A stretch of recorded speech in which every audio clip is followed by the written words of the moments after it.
Melay nung chandelier. Wala na ba sinundan doon? Oo nga. Sige, mag-iisip ako. Ibang wig naman. Hindi kasi diba pag nasa set ka, tapos naghihintay ka, eksena ata yun ni Dennis eh. So, kami ni Melay.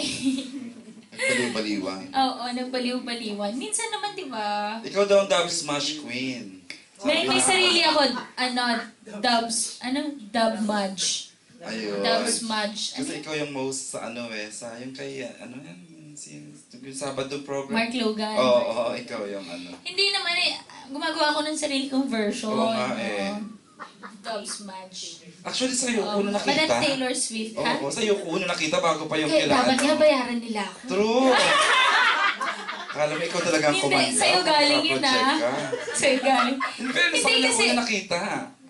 Ang secret ko dyan, bata pa lang kasi ako. Maarte ka na. Oo, maarte talaga ako.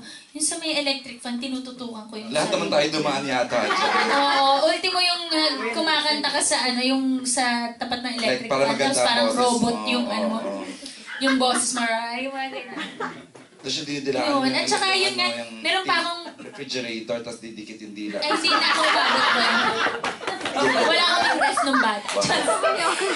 Hindi, meron pa nga ako yung cassette tape, yung abangan mo yung DJ, yung abangan mo yung kanta, tapos inis-inis ka pag sumasabay yung DJ, hindi pa tapos yung kanta. Galit na galit ka. Oo, inabot ko yun, Diyos ko. Yun. Oo, tapos pag wala yung nanay ko, tuwing Sabado yan, tsaka Linggo. Yan. Meron pa nga akong arte talaga ako ng bata. Meron pa nga, gustong-gusto ko kasi yung di ba, pag-asap.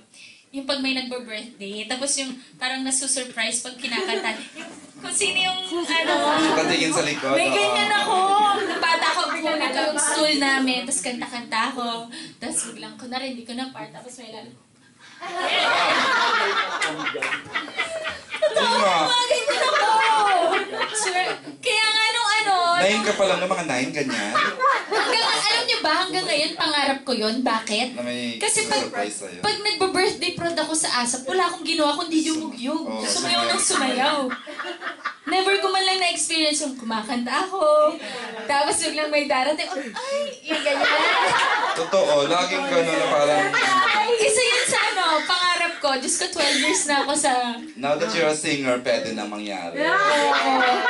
Platinum recording artist. Yun yung pangarap ko. Ang nangyayari, ako yung laging surprise.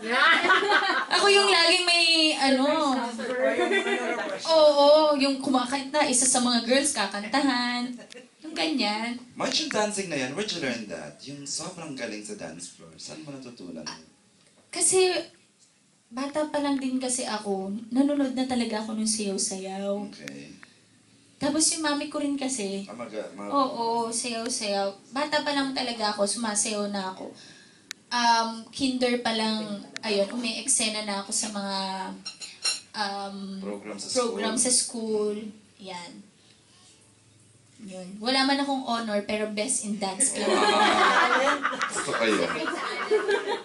Okay, Mami Jo, more questions?